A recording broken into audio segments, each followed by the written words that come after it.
that this happened in the history, and I go in the books and read in the books. I want to see it today myself, and it is Quran. Quran is the miracle of the Prophet. If you read Quran and really reflect on the contents, contents of Quran, you will find out that Quran by itself is a miracle. Hundreds of ayat you will find which talk about science, which human being discovered now, today. And Quran is talking about it 1400 years ago when people did not even know anything about it.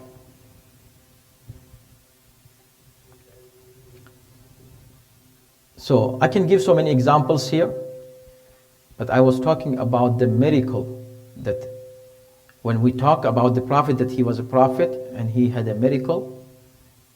So this is the miracle right here in Quran. Out of those many examples, I give you one simple example from Quran. Many examples are there, but very quick examples so we understand that our belief is based on logic and reasoning. So Quran is talking about people who came to the Prophet saying, how can Allah bring back to life those who died 1,000 years ago and they were buried in one grave, maybe 70 people, 700 people in one single grave, and then remains became ashes and they mixed to each other. So how God is going to bring everything to life back again? So Quran has given two answers for this. Beautiful answer. One answer is this, that this question is wrong. That how God is going to bring them back to life is wrong question. And many times this happens, that we hear wrong questions and we start just giving the answers and won't be able to prove it, and we say, oh my God, look, I'm trying to prove it, but he is not accepting it. Because the question is wrong. So why is question is wrong? It is a question that how God is going to bring these bones that became ashes into life again, back. How can he do it? It is a question. You say this question is wrong? Yes, it is wrong. Why it is wrong? See what Quran says. This is the logic. Quran says, قُلْ يُحْيِيهَا الَّذِي أَنْشَأَهَا أَوَّلَ مَرَّةٍ. You're asking that how God will bring them back to life. It means you know that he is a God. You should ask that who created them in the first time? Who created those people who died and turned into ashes, into this soil? Who created them? Who is the creator? You should ask how God created them. This is a good question. Now you're asking how he is going to bring them back to life. Back to life, this is at least there is something. So making something out of something is not that hard as making something out of nothing. So he had made human being out of nothing. That is a question, that how he did. So you accept that he created human being out of nothing, and you're asking how he's going to create this them again one more time. So question is wrong. You should ask how he is able to even create something out of nothing. This is one answer. The second answer he gave was really amazing, and it proves that Quran is the miracle today. It's not because we are a Muslim, that's why we're claiming that. No, it is open for everybody. Anybody can come and do his research about Quran, he will find out. So Quran says the second answer is in Surah Qiyamah, saying,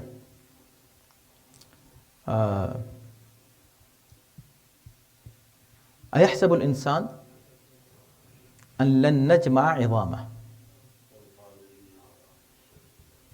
Human being thinks that we will not be able to gather his remains of his bones.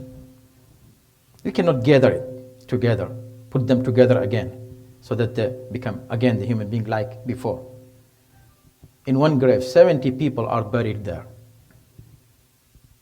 Even if God want to create them the other time, there will be maybe mix. One of some of his remains with this one, some of them good, bad people are mixed together. So how he is going to punish and how he is going to reward? So see the answer. Isn't it amazing? Bala qadirina ala an nusawwiya banana. Not only this, yes, we are able to even make his fingertip.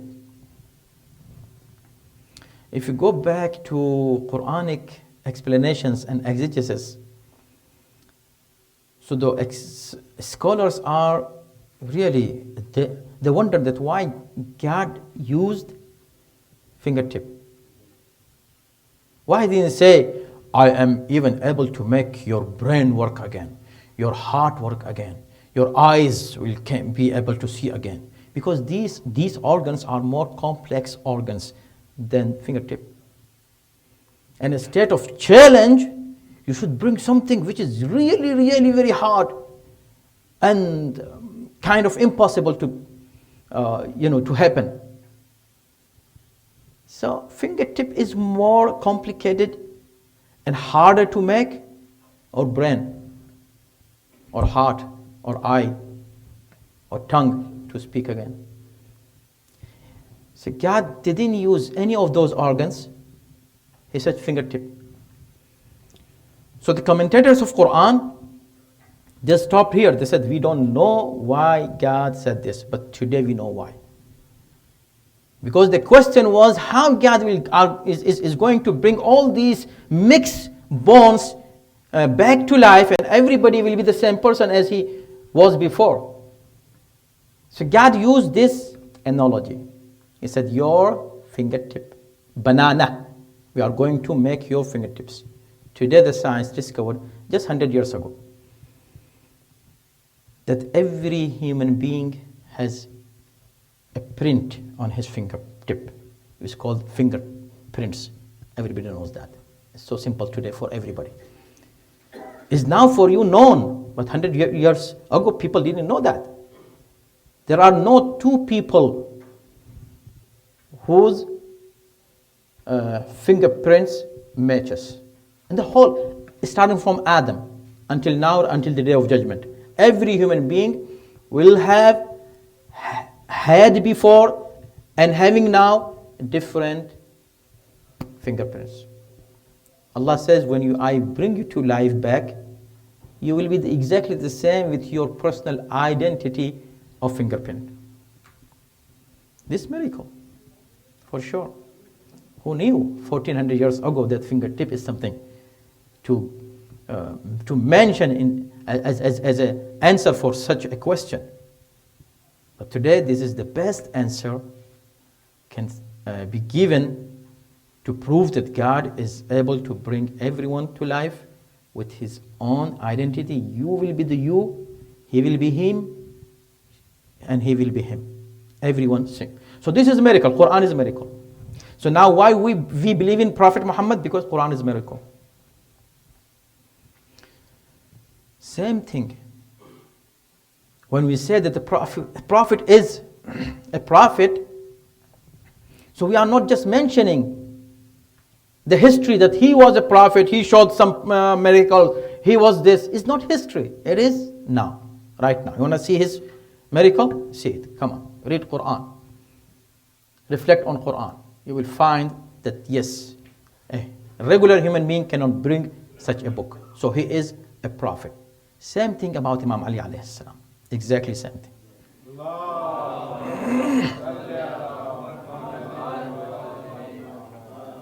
We're not talking about the history about him, that he was this and he was this. Yes, he was great. A history is there. But if you want to see him today, when we say he was a great scholar, so we have the proof of his knowledge. Go and read the books. When we say he was a great orator, yes, he was a great orator. And we have the proof today. And it is Nahjul Balagha. There is a book, Nahjul Balagha, and this is not the whole thing. Nahjul Balagha is collection of few of his sermons. Not all his sermons, few of his sermons, few of his letters, some of his sayings, 3 parts. Today we find it as Nahjul Balagha. It's not authored by he did not write them by, with his hand. Whatever people remember, they collected them, and one of the scholars, Sayyid Radi, put them together, and it's called Nahjul Balagha. Is today is peak of eloquence. It is available in English in all languages. Amazing book. Amazing.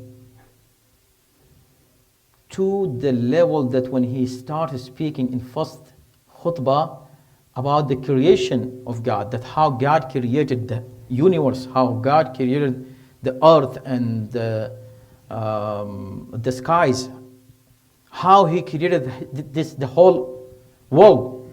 When he started speaking about it, one of the great scholars, non-Muslim scholars, when he read this, he said, this person who is speaking here, after I read this, I find that either he is the one who created the universe himself, or he is the person in front of whom this universe was created by God. He's giving so details about that. So this is here today. We can read it about Imam Ali alayhi salam. It is not claim. We're just not claiming that Imam Ali was this. We're putting this book in front of people and saying, read it.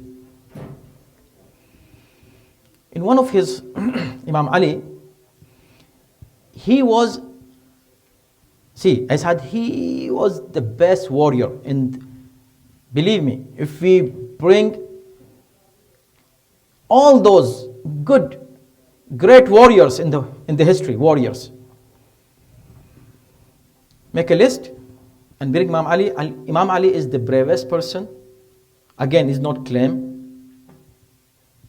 Anyone can go and do the research and will find out, no, Imam Ali is the bravest person, strongest man on earth ever. He's not just Superman that you see on the TV. He was real Superman, true Superman. See what I'm saying? So he was the strongest person on earth. He was the best warrior. And the same time, while he was best warrior, he was on the peak of justice. The most just person in the history, after Prophet Muhammad, of course, was Imam Ali alayhi salam. The scholars, even his enemies, would call him, do you know what they call him? They called him justice. Justice, not just as a noun. Means he was embodiment of justice. Aliyun adlun, not adilun. Not adilun. Adil means somebody who practices justice. No, somebody who is justice by himself. Who is justice by himself is Imam Ali alayhi salam. A Christian has written a book, and it is written in Arabic originally by him, and now it is available in English. Read it. Read few chapters or few pages of it. It is available on the internet. The voice of human justice. You will find the miracles in his life. Because somebody who is a warrior, when he starts, fighting, it's really hard for him to make justice while fighting. But see, the justice of Imam Ali alayhi salam while fighting is amazing. And it reaches to the levels that, of course, I accept that we cannot prove it scientifically, but yes, we believe in it. But I'm not talking about my belief. Otherwise, my belief is what? As a faith. I'm not talking about faith. I'm talking generally for all human beings.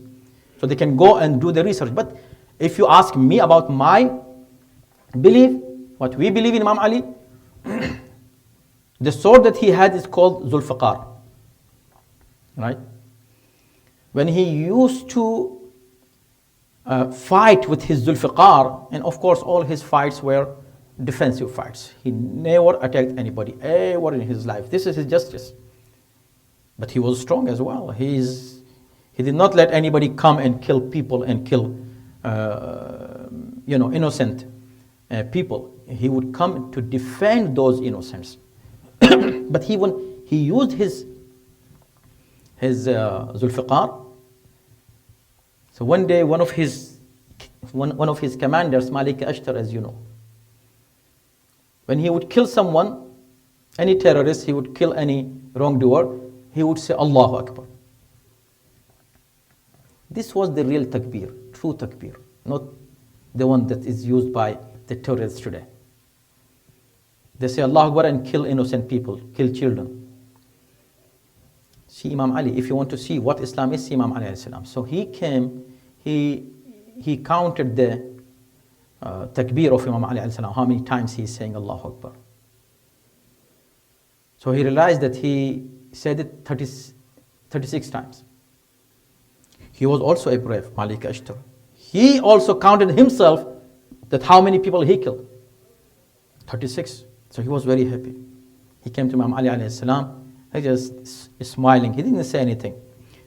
So of course, our belief is that Imam Ali alayhi salam's knowledge was by Allah subhanahu wa ta'ala, and he even knew the situations of heart and minds. He could read your mind.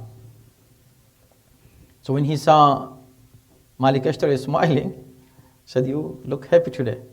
Yes, Mawla, there is something I'm happy about. I know why you are happy. You are happy because you killed exactly the same number? You became equal to Ali today? No, astaghfirullah, I'm not equal to Ali, to you, Mawla. But I'm happy that I killed an equal number of people. Imam Ali says, yes. You know what is the difference between me and you? You killed whoever came in front of you, just killing. But when I was killing, I was using my sword. I was looking to the generations until the day of Qiyamah. If I saw any mu'min is coming in his generation, I left him. This is my sword.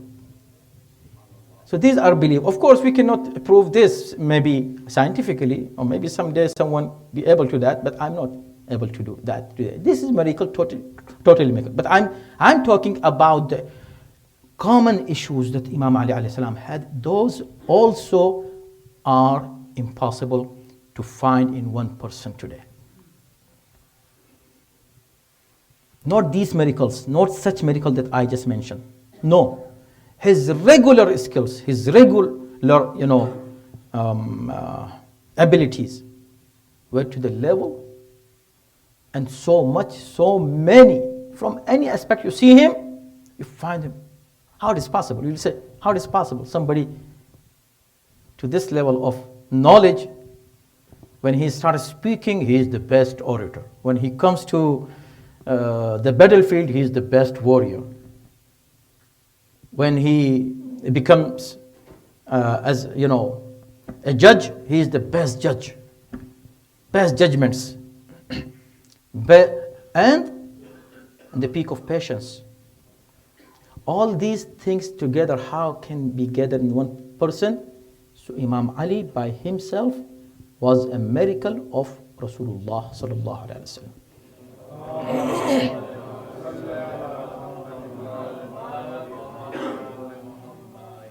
And see, since God created human being, all human beings, when they come to this world, they are innocent. Every child is born innocent, anywhere in the world. But he has two powers in his nafs, in his soul, in his mind. And this fight goes on the whole life within himself, every human being. Two powers, power of goodness and power of evil. These two go against one another. If a human being's power of goodness overcome the evil, he becomes a good person, good human being. If the evil overcomes, he becomes evil person. So you see good people, evil people. Imam Ali alayhi salam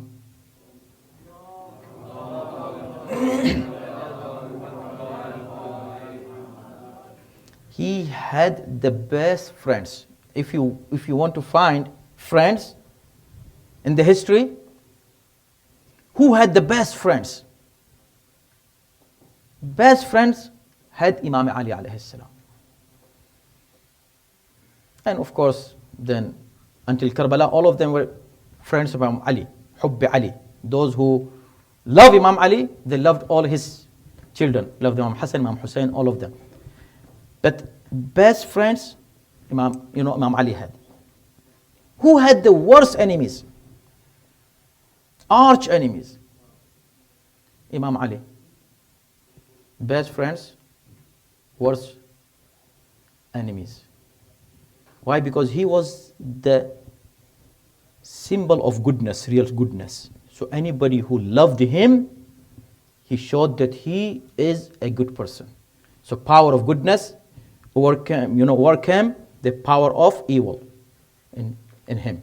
So he became, as somebody gets closer to Imam Ali alayhi salam, he becomes more good. So if you want goodness in yourself as a good human being, come closer to Imam Ali alayhi salam. You see all those? Now prove. Let us prove it. See in today's world, those who are terrorists, extremism, you will find somewhere. Violence, oppression, wrongdoing among those Muslims who claim to be Muslims. All of them are the people who hate Imam Ali alayhi salam, who don't love Imam Ali. But those who love Imam Ali, they cannot do anything wrong. They cannot wrong anybody. They cannot commit any crime. They will not do anything evil. They will be nicest people. Why? Because they follow the greatest and the best personality in human history. And he is Imam Ali alayhi salatu wasalam. So inshallah, tonight we will be celebrating his birthday. Tomorrow his birthday. And this reminds us our responsibilities as the followers of Imam Ali alayhi salam. And in the end, I think this sentence is for my youth who are sitting in front of me. See, Imam Ali alayhi salam is the best leader.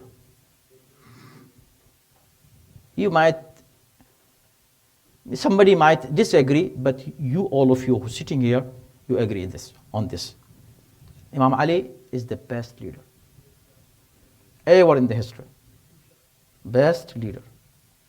He never been second in any skill, in any knowledge, in anything he had, any position. He never been second. He was always first, the best, foremost. So you, the followers of Imam Ali alayhi salam, why you should be second and third and fourth and fifth? You also should be the best community in the world. in all aspects, in knowledge, in patience, in tolerance, in any good trait, in anything which is good, you should be the best, as your leader has been the best. Right? If you agree, just think about it and try every single day to be the best, and in whatever field you are, be the best with honesty, with faith, with good akhlaq and good character. May Allah subhanahu wa ta'ala count us among the followers of Imam Ali alayhi salatu wasalam. إن أحسن الحديث وأبلغ المعاذ كتاب الله أعوذ بالله من الشيطان الرجيم بسم الله الرحمن الرحيم والعصر إن الإنسان لفي خسر إلا الذين آمنوا وعملوا الصالحات وتواصوا بالحق وتواصوا بالصبر